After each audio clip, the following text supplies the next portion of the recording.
Student Life Web, Places.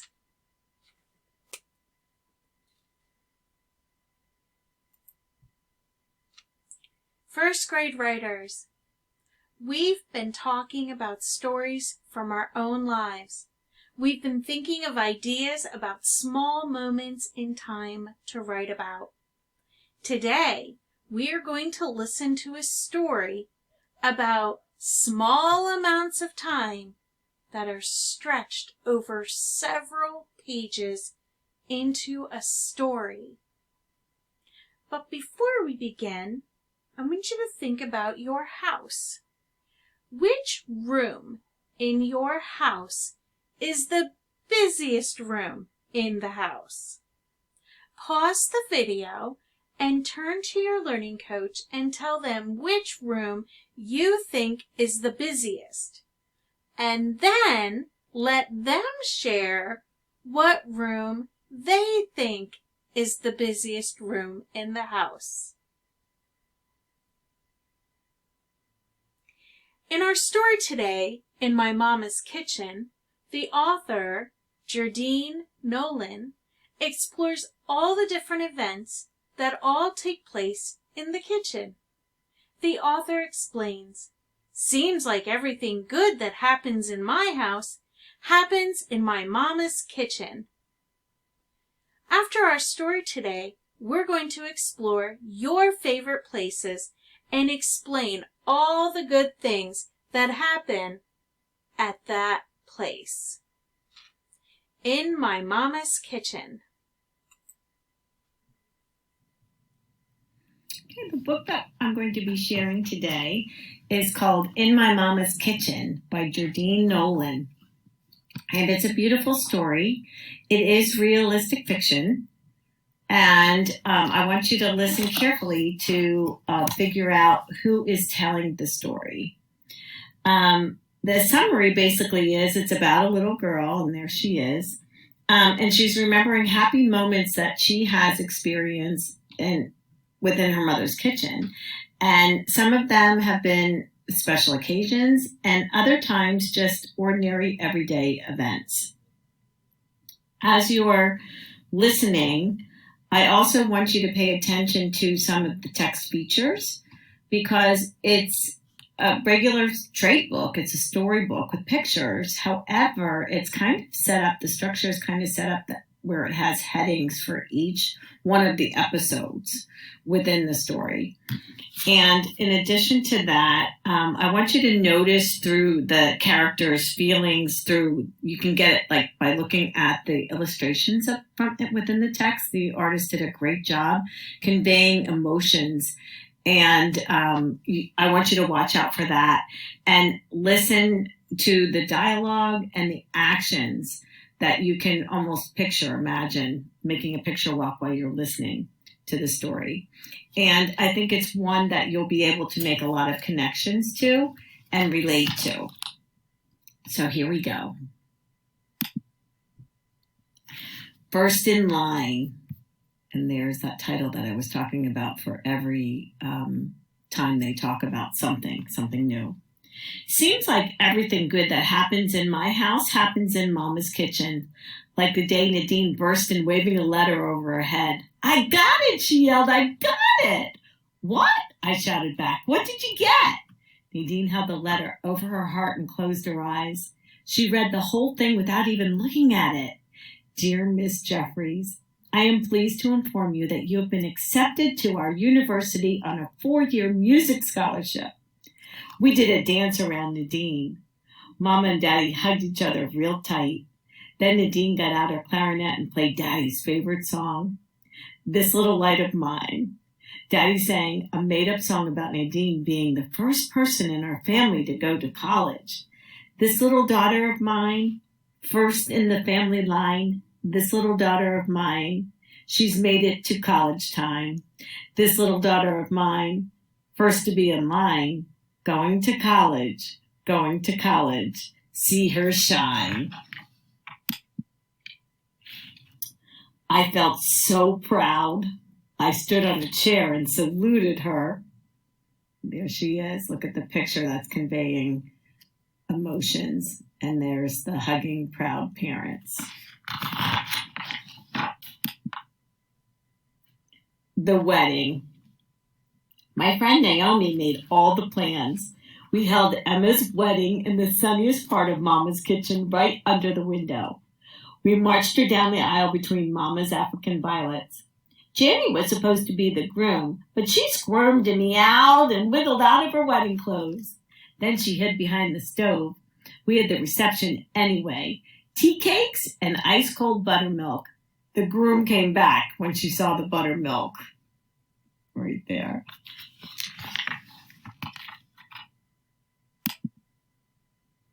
Talking pots.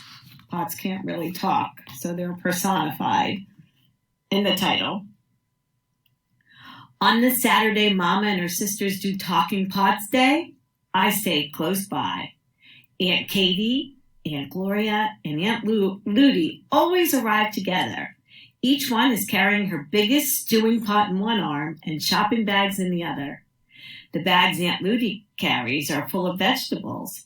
Aunt Gloria's bags are filled with meats and sausages and always one odd-shaped package on top. We all know what's inside it. The biggest soup bone in town. Aunt Katie's bags hold extra cutting boards, knives, vegetable peelers, bowls, and spoons. She pulls them out. Then she holds up Gran Lee's metal coffee pot. I'll make the coffee. In moments, every hand is busy. Nadine and Mama are washing vegetables when Mama begins to hum a melody that has no words. Then Aunt Ludi joins her in deep, low tones. Aunt Katie and Aunt Gloria chime in with high-pitched harmony. The air is full of humming. Their hands are flying. I think they cook like hummingbirds. That's, of course, a simile. Just as easy as the music started, it turns to talk. Remember the time you told me the insides of the human body smelled like fresh pineapple? Aunt Ludi asked as carrot peelings fly into her bag. I got laughed right out of the 7th grade science class that day. Remember how Mama always bragged about the way I chop onions? Says Aunt Gloria as her knife cut chunks on the cutting board. That's like onomatopoeia because it's words that make sounds. Always minced so nice and fine and never a tear. She sighed, shaking her head. How about the time you made my Easter dress on the sewing machine, Nell? Aunt Katie, seeding tomatoes, says to Mama. Not one of you had the heart to tell me that my head was 4 inches longer in the back than it was in the front. I couldn't figure out why Reverend Taylor looked at me so funny when he shook my hand. So obviously they're in church or someplace like that, a place of worship. All day, the kitchen is busy and full and cozy. Even the African violets are blooming, just like my aunts. There's another simile. Can you find it?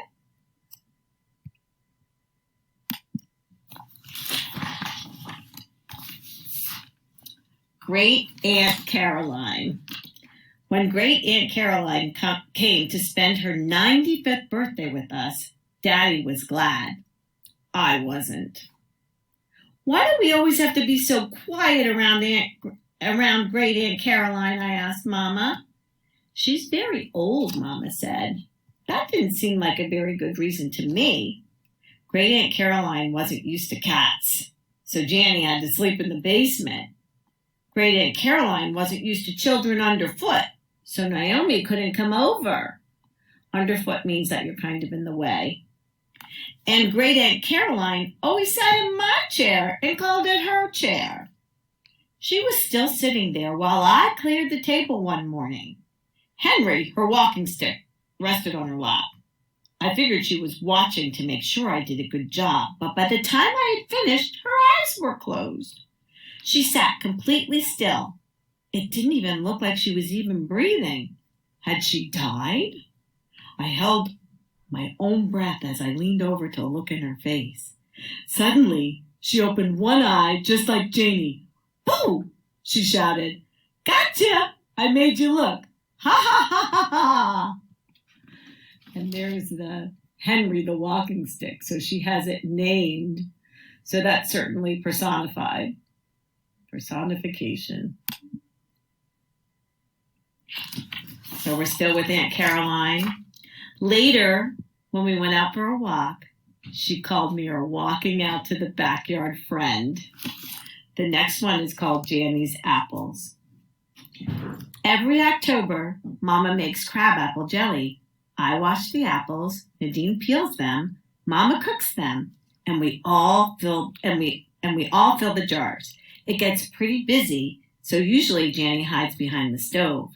Usually, but not this time. This time, she marched into the middle of the kitchen and jumped on top of a basket of apples. Mama shooed her, but she wouldn't get down. I put her on the floor, but she jumped right back up and rolled around. Shoot, Janny, I scolded. She batted an apple, then another and another. I think she thought the apples were mice. Just as I reached down to pick her up again, she batted one mouse too many. The basket fell over and the apples came crashing down around her.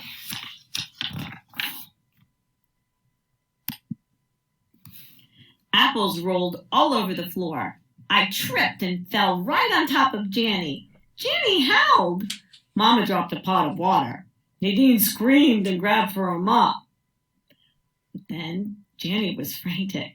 By then, Janny was frantic. She ran around the kitchen, but she kept running into apple baskets. She knocked every single one over. Then she slid through the puddle of water and crashed into the wall. Just then, we heard Daddy at the door. Janny scrambled to her feet, let out a wild meow, and flew outside right between his legs. He stared after her. Then he stared at the mess in the kitchen. Finally, he looked at the three of us. Cat got everyone's tongue, he asked. And we all burst out laughing. And it really is funny because that's an idiom. It means you usually use that when you want to know why nobody is saying anything. Corn pudding time. Most of the time we say the kitchen is Mama's. But when Daddy makes corn pudding, it belongs just to him. At the first crackle of the falling leaves, he announces, "It's getting to be corn pudding time." As soon as the first frost covers the ground, he rubs his hands together and sniffs the air. Mmm, he says. I can almost smell that corn pudding cooking up right now. By the time the pumpkins have all become sagging jack-o'-lanterns and pumpkin pies, Daddy has taken over the kitchen. Watching Daddy make the corn pudding is a lot better than actually eating it. While he turns the handle of Mama's old-fashioned egg beater, he sings La Cucaracha and dances to the cha-cha. Oh, look at the emotions again in those illustrations in the old stove. While he sips and stirs, measures and mixes, pours and pinches, he sings and dances a tango right across the kitchen floor. Mmm, he says as he slides the corn pudding into the oven. This is going to be the best one yet. Then he picks me up and we twirl and swirl around the room. Corn pudding has never been a favorite dessert of mine, but when Daddy presents it at the dinner table wearing that smile of his and humming Glory Hallelujah, having to eat it is worth it.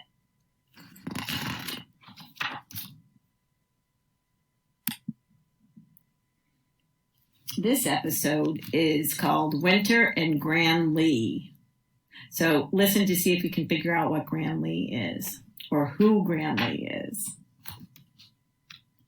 In winter, when I come home from school, the warm kitchen fogs the windows. I hug Mama from behind and she says, "Hello, sweet potato pie. How was school today?" Then she drops a taste of peach cobbler into my mouth and peach juice dribbles down my chin. "Stand close to Gran Lee and warm the shivers off," she tells me. Then we talk about my day while she stirs a pot of greens, turns the frying chicken, and mixes a bowl of cornbread batter. Chum, chum, chum, chum. Mama's wooden spoon scrapes against the bowl. But before she can put the cornbread into the oven, she jiggles and shakes the door handle. "I don't think I'll remind Daddy that this handle is still broken," she says to me. I smile. Gran Lee was Mama's stove, and she doesn't want a new one. Neither do I. So it's really winter and that special stove.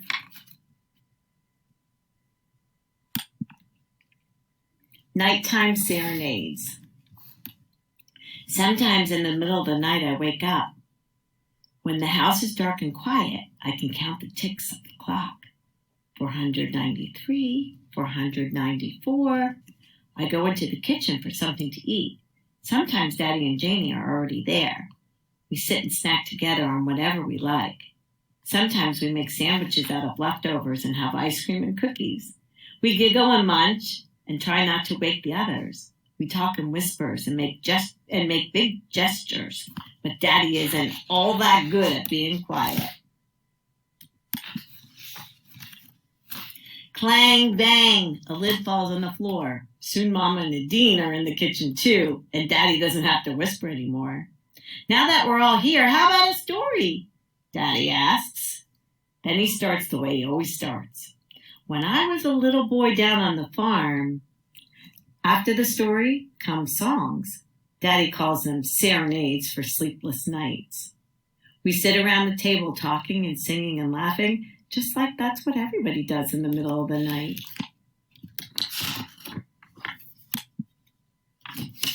And when I finally start to yawn, I know for sure that everything good that happens in my house happens in my mama's kitchen. The end. I hope you enjoyed this story. Think about the connections that you were able to make while you were listening to some of those stories. Maybe you have some familiar stories that you would like to share about what happens in your mama's kitchen. Okay. Okay, the book. There we go. So today we're going to create a list for 3 of our places that we can write about. So you're going to go back to your web of life, your web list, and you are going to pick 3 of your favorite places. You will be writing a list. Remember, each list is listed vertically. That means we're going to list the items down. And each line will have a new idea, and there's just one word or phrase for each line. Remember, the more details and ideas that you include on these 3 box planners, the better. And remember, your list is not a story. So I chose for my list the beach, Knoebels, and Ricketts Glen. At Ricketts Glen, what we like to do there is we like to go hiking. There's waterfalls. We go fishing at the lake. We sit on the beach, and we have picnic with our family. At the beach, we enjoy fishing off the piers, swimming in the ocean, jet skiing, collecting shells and sea glass. At Knoebels, I listed my favorite rides. Ride the merry-go-round, the old wooden roller coaster. I even put ride the old train, and we always get ice cream. So these are my 3 places, and I listed my ideas in which I enjoy doing. So these are my ideas, so that when I go to write my story, if I had to pick one of them, I would be writing about everything that is on here in my story about Knoebels. One little time.